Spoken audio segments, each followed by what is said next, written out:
하나님의 말씀 같이 보겠습니다. 하나님의 말씀은 예레미야서 26장 16절부터 24절까지의 말씀입니다. 예레미야서 26장 16절부터 24절의 말씀입니다. 예레미야 26장 16절부터 24절까지의 말씀 제가 읽겠습니다. 그러자 고관들과 온 백성이 제사장들과 예언자들에게 말하였다.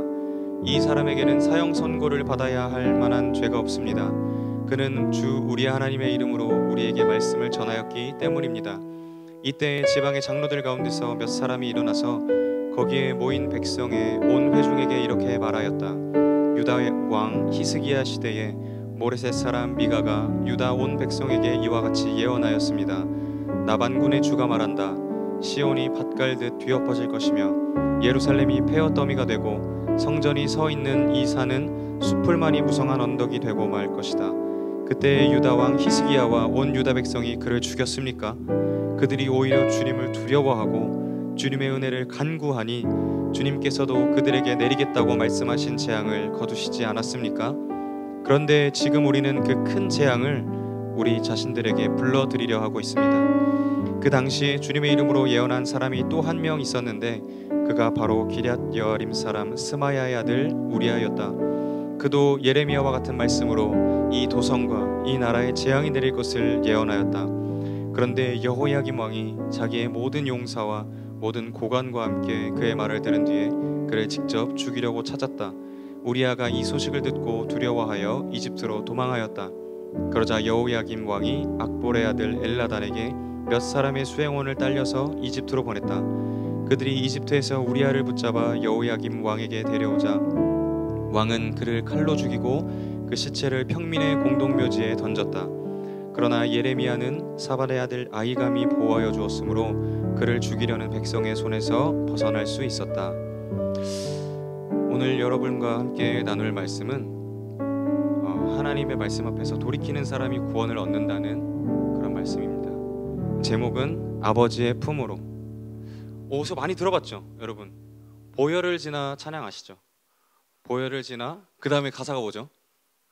보혈을 지나 하나님 품으로, 또 보혈을 지나 아버지 품으로, 또 보혈을 지나 하나님 품으로 한 걸음씩 나아갑니다 라는 이런 가사에 찬양이 있어요.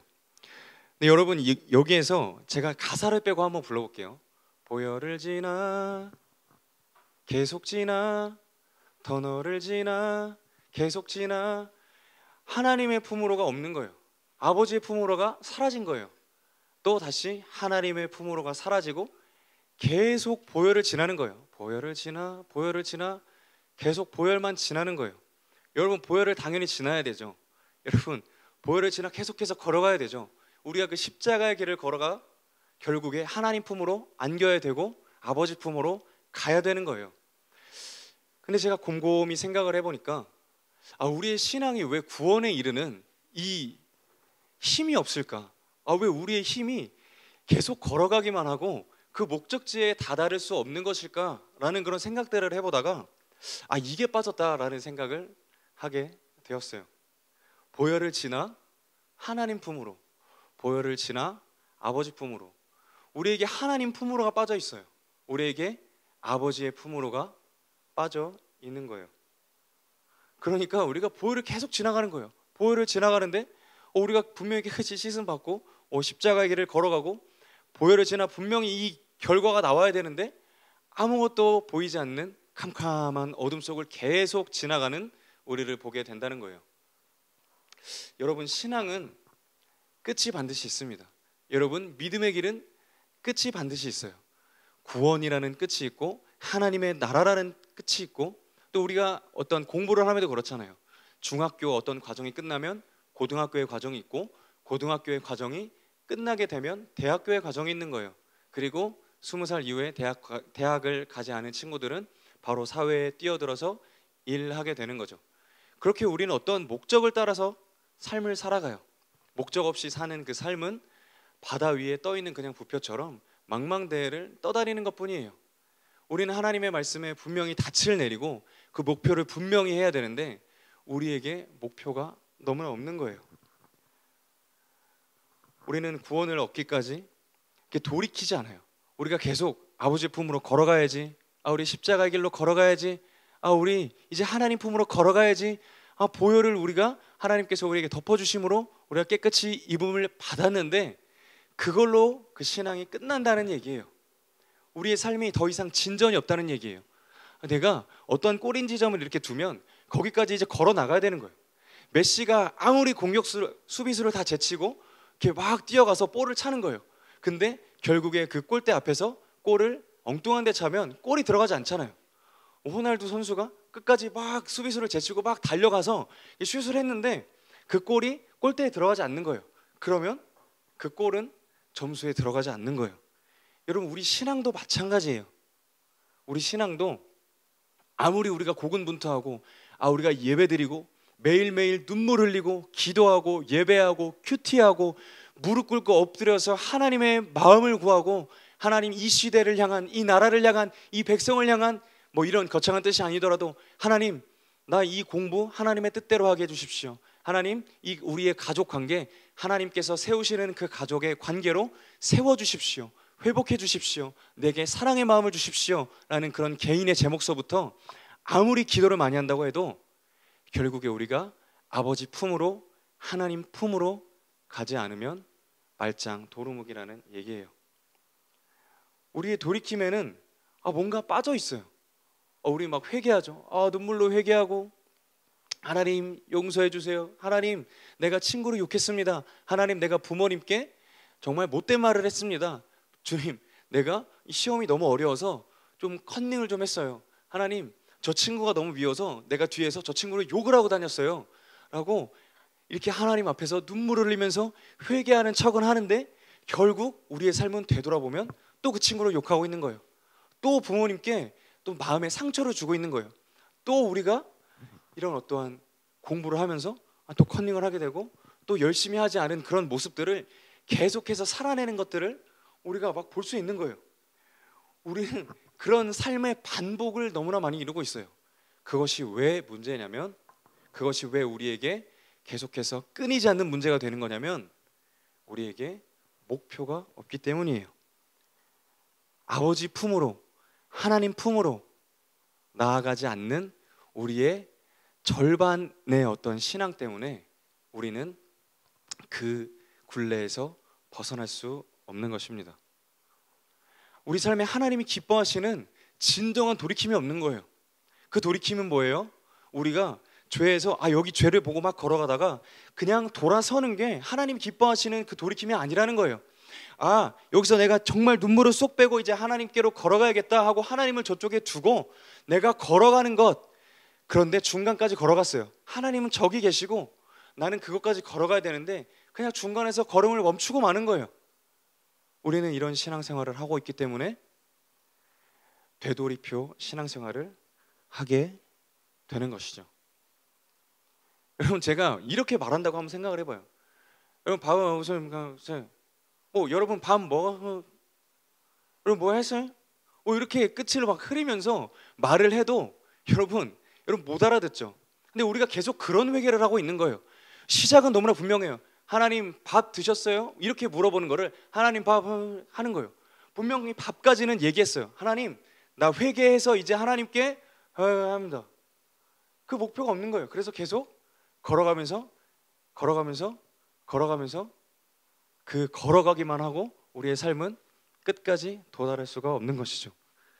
여러분, 오늘 말씀에 나오는 여호야김 왕과 히스기야 왕이 참으로 그런 대비되는 사람이었던 것 같아요.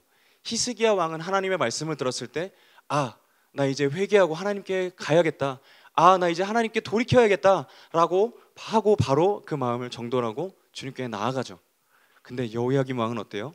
그 예레미야 선지자를 없애려고 하고 그 결국에 같은 선포를 한 우리야 선지자를, 이 이집트까지 간 선지자를 끌고 와서 죽여버리는 일을 하게 되는 거예요. 오늘 말씀을 보면 이렇게 나와 있어요.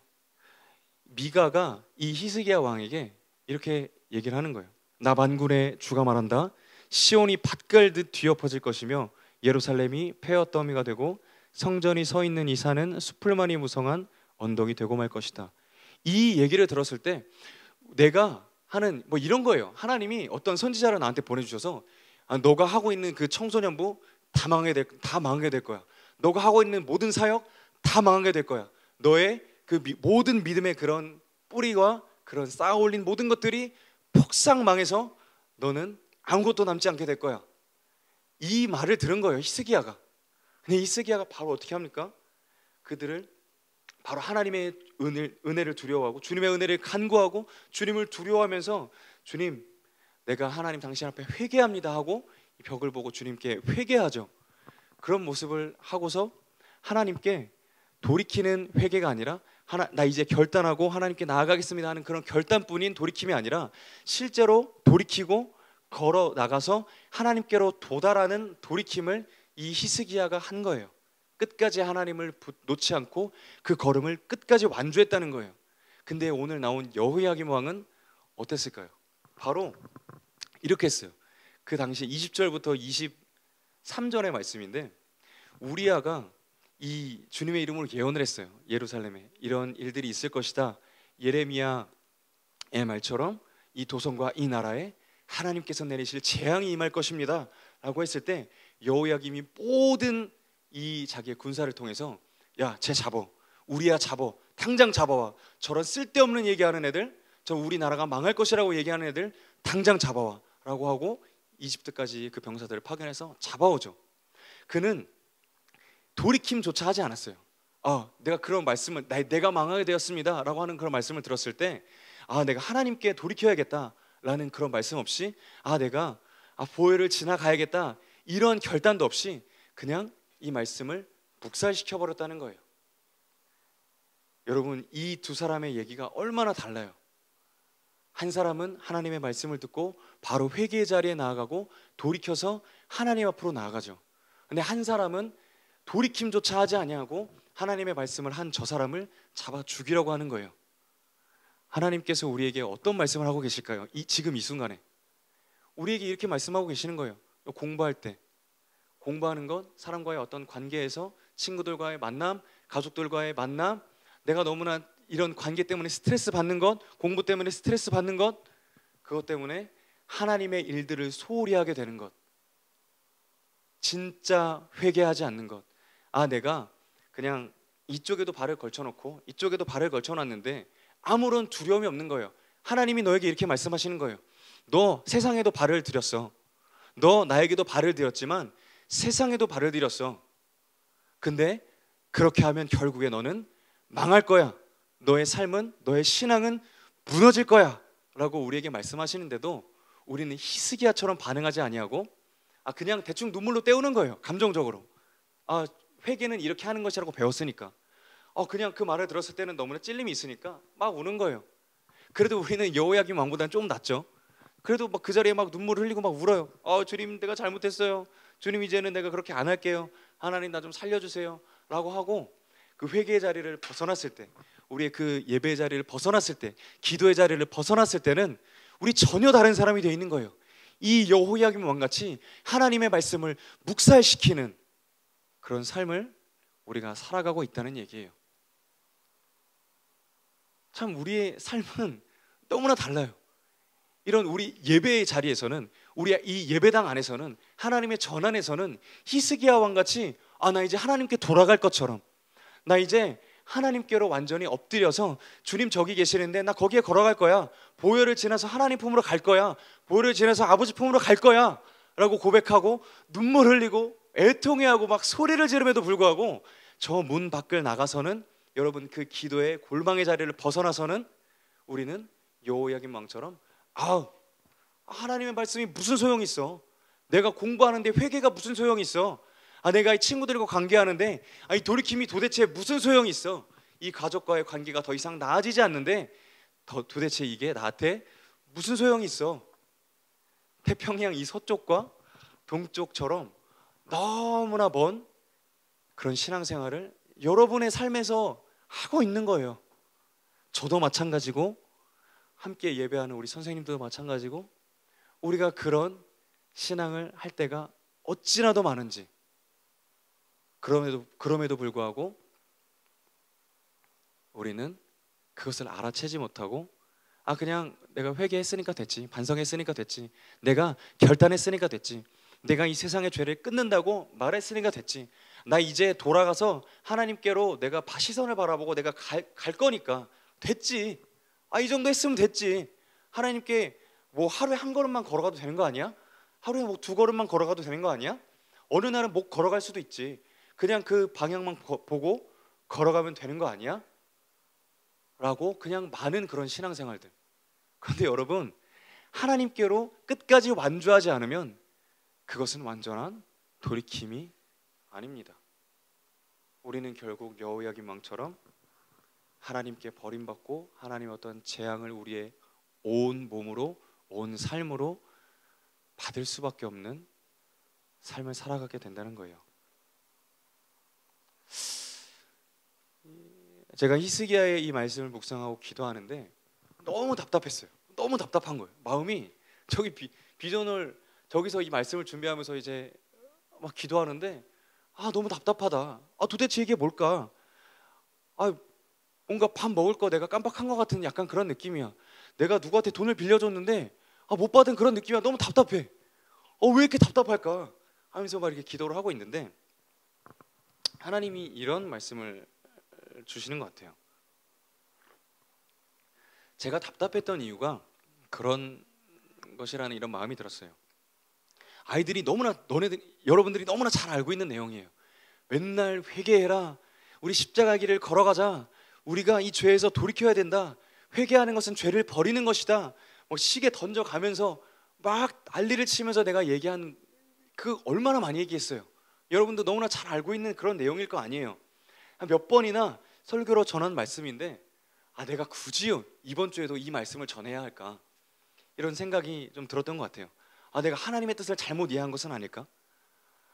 근데 묵상하면 묵상할수록 이런 돌이킴에 대한 하나님의 뜻을 더 깊이 알게 됐어요.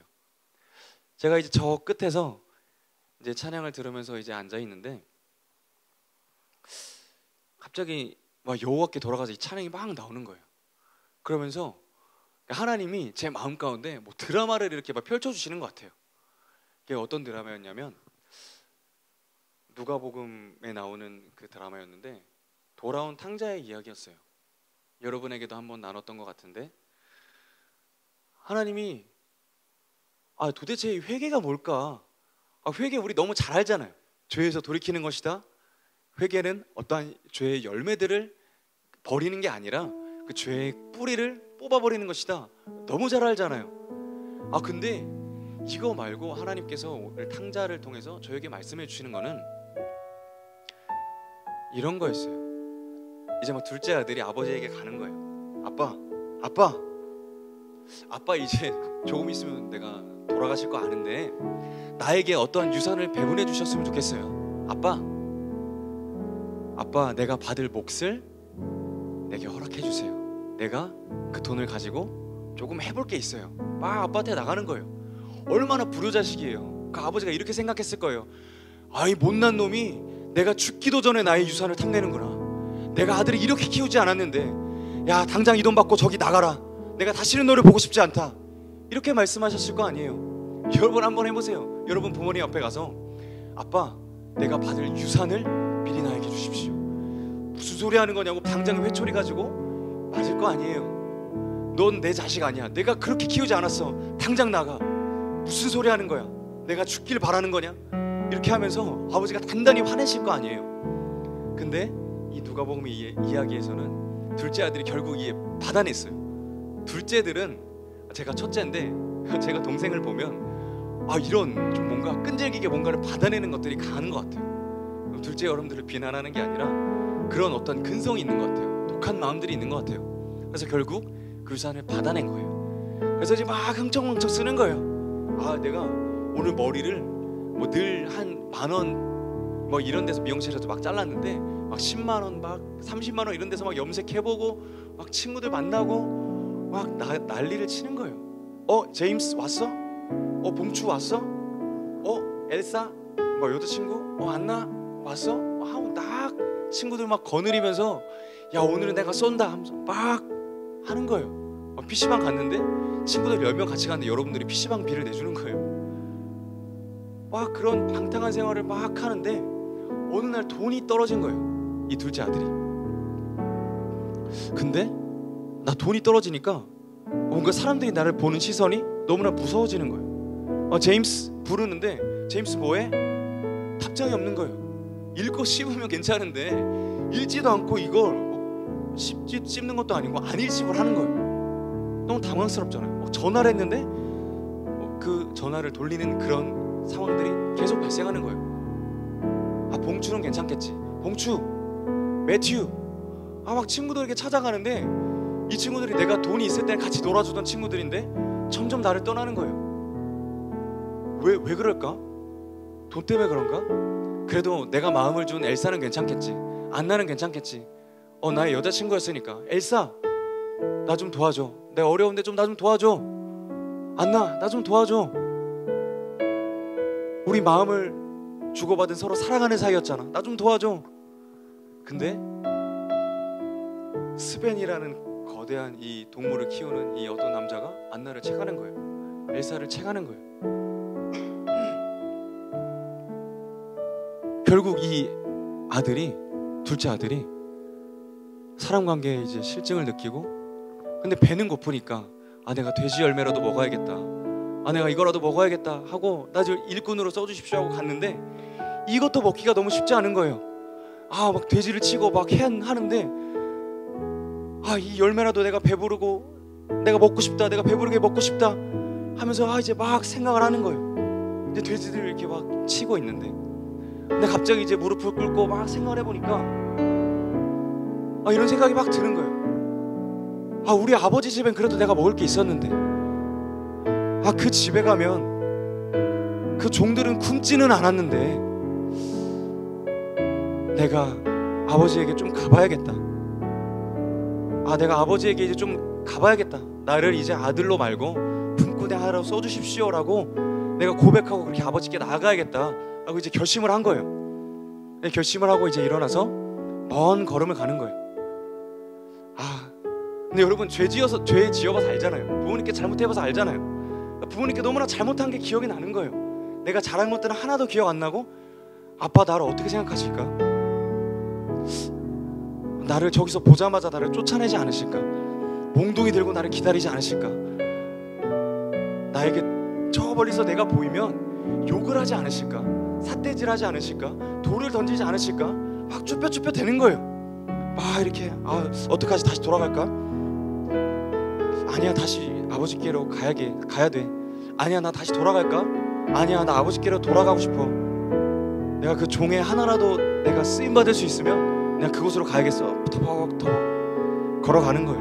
무거운 발걸음을 이끌고 막 걸어가는 거예요. 근데 저기 멀리서 어떤 실루엣이 막 보이는데 집 근처니까 아버지 같은 거예요. 저 아버지가 보이는데 나 진짜 가면 안 될 것 같은데 나 다시 돌아갈까? 내가 가도 될까? 돌아갈까? 그러면서 계속 한 발자국 한 발자국 또 한 걸음 또 한 걸음 이렇게 걸어 나가는데 내가 보였던 것 같아요. 뭔가 소리가 들려요. 소리가 들려요. 그러면서 저 실루엣이 점점 가까워지기 시작하는 거예요. 나 다시 돌아갈까? 뭔가 다가오는 것 같은데, 뭔가 소리를 지르면서 다가오는 것 같은데, 나 다시 돌아갈까? 나 아버지 얼굴 못 볼 것 같은데, 그래도 내가 종의 하나로 써주십시오. 가야지, 나 아버지 품에 가야지 하는데 점점 가까워지는 거예요. 근데 그 소리가 알고 보니까 그런 거예요. 아들아, 아들아, 아들아 하면서 계속 달려오시는 거예요. 그 실루엣이. 아버지구나, 아버지구나. 나 더 이상 못 가겠다. 그냥 이렇게 머뭇거리고 있는 거예요.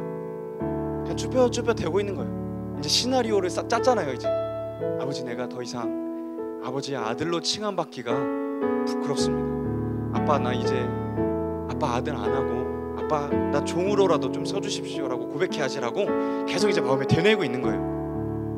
그러면서 쭈뼛쭈뼛 거리면서 막 있는 거예요. 차마 조금만 발걸음이 떨어지지 않아서 이렇게 막 가고 있는데 아버지가 코앞에 왔어요. 아버지가 당연히 아버지를 이제 봤으니까 이제 반가운 마음도 있는데 아버지가 이제 막 욕을 하고 막 때리시고 막 나를 혼내실 줄 알았는데 가만히 안고 우시는 거예요. 아들아, 아들아, 아들아 하면서 안고 우시는 거예요. 어떻게 얘기했을까요? 아버지가 죽은 줄 알았는데 아들이 살아 돌아왔다. 어떻게 얘기했을까요? 우리가 보통 되게 경건하게 생각하잖아요. 아, 죽었던 내 아들이 돌아왔구나. 보통 이렇게 생각하잖아요. 아, 내 아들은 죽었다가 살아났으니 이제 너에게 다시 나의 아들의 자리를 주겠다. 다시 돌아와라. 이렇게 얘기했을까요? 저는 어제 그 말씀을 이제 기도하면서 묵상하는데 그 아들이 가만히 무릎 꿇고 이제 엎드렸을 것 같아요. 아빠, 내가 더 이상 아빠 마음에 못을 받고 내가 이제 아들이라고 부를 만한 그런 위치에 있는 것 같진 않아요. 아버지, 정말 죄송합니다. 아빠, 죄송합니다. 아빠, 죄송해요 라고 그렇게 나를 품꾼의 하나로 써주세요 하는데 아버지가 끌어안고 그냥 우셨을 것 같아요. 내 아들이 죽었다가 살아왔구나. 내 아들이 죽은 줄 알았는데 내가 살아왔구나. 네가 죽은 줄 알았는데 살아왔구나. 아들아, 살았다. 아들아, 살았다. 내가 너를 기다렸다. 내가 너가 나간 이후로 단 하루도 너를 기다리지 않은 날이 없었어. 아들아, 내가 너를 기다리지 않은 날이 없었어. 매일매일 너를 기다렸어. 내가 너가 오기까지 내가 매일 이 자리에서 너를 기다렸어. 아버지 그렇게 얘기하지 않으셨을까요? 여러분, 돌이킴은 이런 것 같아요. 그냥 단순하게 죄를 깨달았어요. 주님 감사합니다. 내가 눈물을 흘렸어요. 내가 이제는 더 이상 이 죄를 짓지 않겠습니다. 내가 이 죄로 인해서 하나님 아버지 당신의 마음을 아프게 해드리지 않겠습니다 하고 이제 돌이키는 거예요. 그리고 터벅터벅 걸어가다가 끝내는 게 아니라 나 이제 눈물 흘리고 이 죄에서 돌이켜서 아버지 보고 이제 걸어 나갔을 때 내가 아무리 힘들고 괴로워도 내가 아버지께 나아가도 될까? 내가 돌아가도 될까? 아버지 나를 어떻게 생각하실까? 나 이제 버린 거 아닐까? 라고 생각함에도 불구하고 계속 걸어가는 거예요. 계속해서 그 발걸음을 옮기는 거예요. 아버지가 보일 때까지, 저 멀리 아버지가 보일 때까지, 아버지가 내 이름을 부를 때까지, 아버지가 이쪽으로 다가오실 때까지 아버지가 돌아와셔서 아들아, 딸아, 내가 죽은 줄 알았구나. 너가 나를 떠났을 때부터 내가 저 자리에서 너를 기다렸다. 아들아, 내 딸아, 너가 드디어 나에게 돌아왔구나. 주님이 나에게 다가오실 때까지 걸어가는 거예요. 그게 돌이킴이에요. 여러분, 우리 이 돌이킴을 좀 이제 실제로 살아냈으면 좋겠습니다.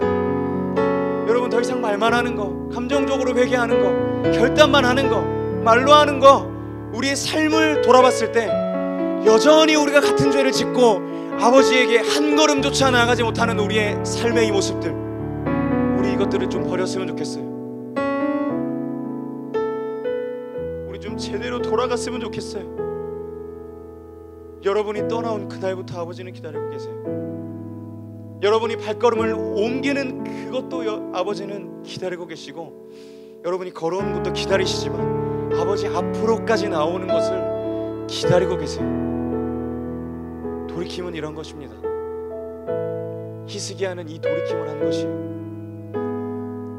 보혈을 지나 아버지 품으로, 보혈을 지나 하나님 품으로, 보혈을 지나 내가 아버지 품으로 나아갑니다.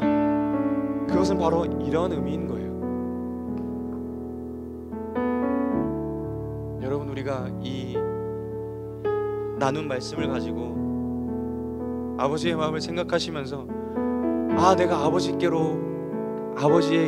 그 자리까지 내가 돌이키겠습니다. 내가 나아가겠습니다. 주님, 나 죄인인 거 알고, 너무나 죄를 많이 짓는 거 알고, 이 삶 가운데 하나님이 기뻐하시지 않는 행동을 너무나 많이 하는 거 내가 알지만, 내가 쭈뼛쭈뼛대면서 하나님 아버지 앞에 걸어갈 수 없는 이 인생인 건 내가 알지만, 하나님, 내가 이 걸음을 멈추지 않게 해주세요. 아버지, 당신이 기다리는 곳으로까지 내가 걸어가게 해주십시오. 그 돌이킴을 내가 이 시간 구하오니 나에게도 그 힘을 허락하여 주시옵소서. 우리 시간 이 찬양같이 부르고 좀 기도하기 원합니다.